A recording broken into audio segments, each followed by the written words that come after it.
Hello friend, कशा आहात तुम्ही सर्वजण मजेतच असणार आहे.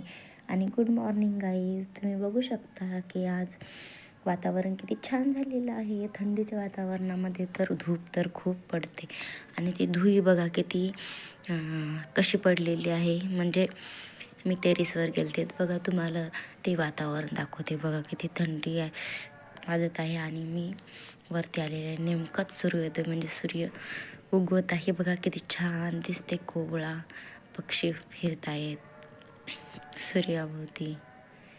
बघा किती छान असं वातावरण झालेलं आहे टेरेसवरचं. आणि बघू शकता तुम्ही सूर्य आपला किती छान प्रकारे सुरुवातीला उगवताना किती छान लाल होतोय एकदम मस्तपैकी. हा किती छान वाटत आहे आपल्याला. सुंदर तर कोवळं ऊन देत आहे. आणि हे बघा झेंडूचं झाड किती छान झालेलं आहे. त्याला फुलं वगैरे किती छान आलेली आहेत झेंडूच्या झाडाला, तुम्ही बघू शकता. आणि एकदम छान किती छान दिसत आहे बघा ना. मला तर सकाळी सकाळी अशा वातावरणात खूप छान असं वाटत होतं. आणि बघितलं वरती तर झेंडूच्या झाडाला तर फुलं आलेले होते छानपैकी, तुम्ही बघू शकता किती छान आलेले होते. आणि ते सर्व वातावरण बघून असं खूप छान वाटत होतं. आणि सूर्योदय बघा किती छान कोवळं ऊन, छान नेमकं सूर्योदय होत होता आणि कोवळं ऊन पडत होतं. हे बघा झाड किती सुंदर दिसत आहे. त्यानंतर माझी बहीण येणार होती. आला होता आमचा दादू, त्याचं मस्तपैकी स्वागत वगैरे केलं. आणि तो पहिल्याच वेळेस आमच्या घरी आल्यामुळे त्याचा घास उतरून वगैरे टाकला त्याच्यावरून. आणि त्यांचं एकदम छानपैकी स्वागत केलं. मस्त फुलं वगैरे लावून त्यांचं स्वागत केलं, तुम्ही बघू शकता. एकदम छानपैकी त्यांचं स्वागत करून दादू तर नवीन घर बघूनच खूप रडू लागला. नंतर त्यांच्या स्वागत करण्यासाठी आम्ही थोडं कुंकू वगैरे ताटामध्ये भिजू घातलेलं होतं. आणि दादू बघा ना किती रडत होता. त्याला नवीनच दिसत होतं. नवीन ते गावावरून आज परीच्या पप्पाचा बड्डे असल्यामुळं आम्ही त्यांना दोघं मायलेकरांना बोलवून पण घेतलं होतं गावावरून. आणि ते बघा किती छानपैकी त्याचे पाय कुंकवामध्ये बुडवले. आणि त्याचे आम्ही पाय उडून वगैरे घेतल्यावर त्याला मस्त स्वागत करत त्याला बेडवर नेले. बघा किती छान त्याच्यासाठी बेड सजवलेला होता पिल्लूसाठी. नंतर त्या दोघांचं त्या कुंकू वगैरे लावून ओवाळून वगैरे घेतले छानपैकी. आणि दादू तर रडणं थांबवायचं नावच नव्हता घेत. बघा किती छानपैकी.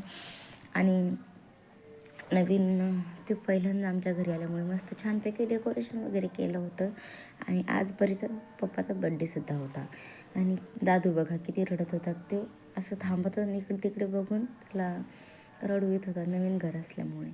आणि अशा प्रकारे दादूचं आम्ही स्वागत केलं. आणि परीच्या पप्पाचा बड्डे होता तर बघा मग आम्ही परीच्या पप्पाला मी ओवाळलं वगैरे, मस्त ओवाळून वगैरे घेतलं, कुंकू वगैरे लावलं. आणि तुम्ही बघू शकता किती छानपैकी दादूला पण ओवाळलं. छानपैकी ओवाळून घेतलं दोघं बहीण भावंडांना आणि परीच्या पप्पांनासुद्धा. आणि त्यानंतर माझी बहीण तिच्या दाजीला ओवाळायला वगैरे गेली. तिच्या दाजीला ओवाळलं वगैरे, लेकरांना पण कुंकू वगैरे लावलं. आणि ते एका जागेवर सुद्धा राहत नव्हता पिल्लू. दादू तर खूप बंड आहे माझा, बघा कसा करत होता. आणि परी तर त्याला हसत होती, ताट वगैरे ओढत होता तो. आणि अशाच प्रकारे परीच्या पप्पाचा बड्डे सेलिब्रेशन केला आम्ही. आणि डेकोरेशन वगैरे बघा फॅनने कसं असं फॅन लावल्यामुळे त्यामुळे पूर्ण पांगलेलं होतं डेकोरेशन ते मागचं.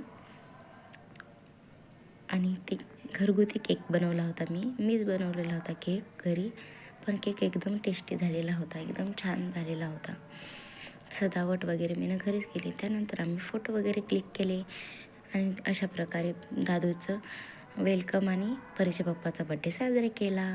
आणि फोटो वगैरे क्लिक करून आम्ही अशा प्रकारे बड्डे छान साजरा केला. Bye bye.